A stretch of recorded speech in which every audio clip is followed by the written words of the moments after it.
I'm on an Amtrak train coming from New Orleans back to Atlanta. I've been on a 4-day creative retreat. Took a day to come down to New Orleans, spent 2 days in New Orleans, and now I'm on my way back to Atlanta. But I want to share with you the gear that I brought on this retreat to create work. Now, I believe that as we go on these retreats, that which we create creates us. I think the greatest work of art we do as creatives is creating ourselves. But I think gear is important. That which you choose to use to create speaks to who you are. And I want to talk about that gear and my choices. First, it's the Rode Mic Mini. You hear it. It's right on my chest. It's in this little case because people will endure bad video. They will not endure bad audio. So I start by investing in mics that I like and that I think get me great sound. That's one. The second one is the Insta360 mic. It's a very small mic, but also very, very powerful. And it's this small. Also can be magnetically connected to any area, has different types of, various types of connectors. I love this Insta360 mic as well. And I love that mic because it works seamlessly with my two cameras that I use. I use two primary cameras to vlog and storytell with. These two Insta360 cameras, I absolutely love them. One is the Insta360 Ace Pro 2, and then this is the Insta360 Go 3S. These are two very different cameras that do two very different things. This Insta360 Ace Pro 2 does the heavy lifting. Screen pops up, mic connects with it. Love this little camera for my primary vlogging and video storytelling camera. The Insta360 Go 3S, it's a much smaller camera. What I love about this camera is this pod comes out. You can connect it to all kinds of things to get all kind of interesting shots. So I use this for a lot of BTS and interesting creative shots. I love Insta360 cameras. Then I bought along my new favorite travel buddy, my Fujifilm X-Half camera. Fujifilm X-Half camera. Just got this camera, but I absolutely love it. Actually, this is the first trip I've taken this camera on, and I love this camera. It mimics a film camera. But it's so light and so small. Matter of fact, when you hold your phone up, people know you're taking a picture of them.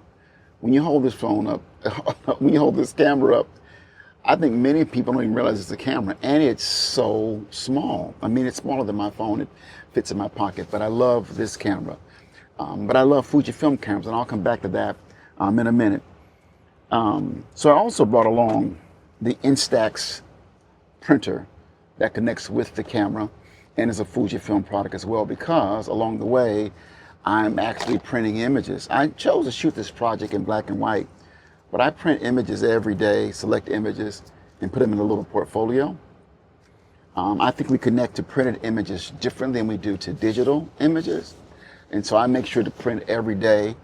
And then with those prints, I also journal. And so what I do is I print out images. I put them in my journal. I also do what I guess they call it junk journaling. I don't call it junk journaling. You can see how these are the tags from two of the museums I went to and images from those museums. Once again, these are things from the museums as well as a print I purchased from one of the museums, a postcard of a print. Same thing here, journaling, postcard of a print that I saw in the museum. I think it's important to actually write for me and actually print for me. So these tools are very important, come in very handy. And I do that every day, journal, maybe sometimes more than once a day. But I always start my day with this Remarkable Pro because I journal in here every day, be it on retreat or on a daily basis. So I brought this with me as well as another journal. I love to read, of course, obviously, but I wanted to limit what I was going to bring to read. And so I brought two things. One is this Bible. I bought this Bible on January the 1st of this year, the first week of the year. I wanted to read the Bible in a translation I had not read, so I bought the English Standard Version.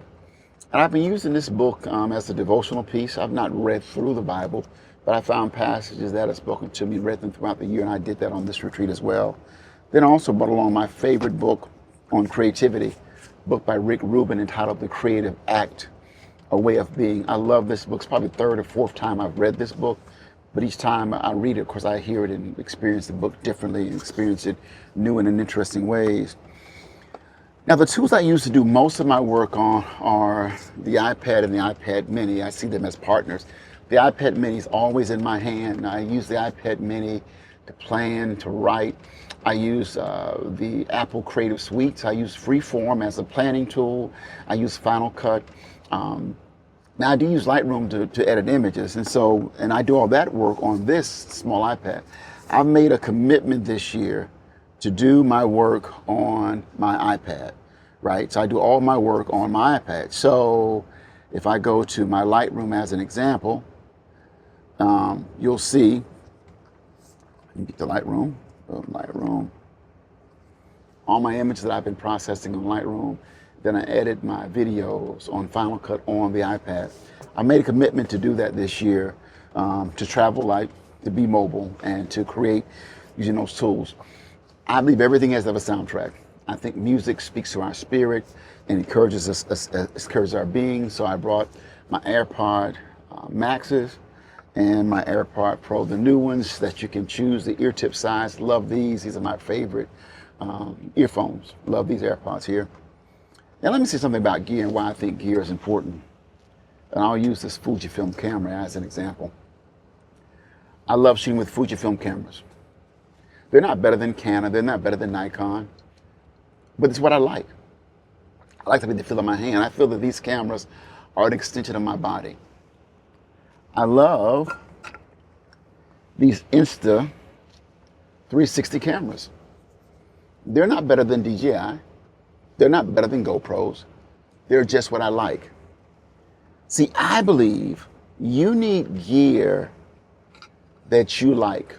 You need gear that you like, that feels good in your hand, that produces the kinds of images or whatever that you're trying to create. You need those things that you like. I believe when you have gear that you like and that feels good to you and you feel like it's an extension of you, you tend to use it more.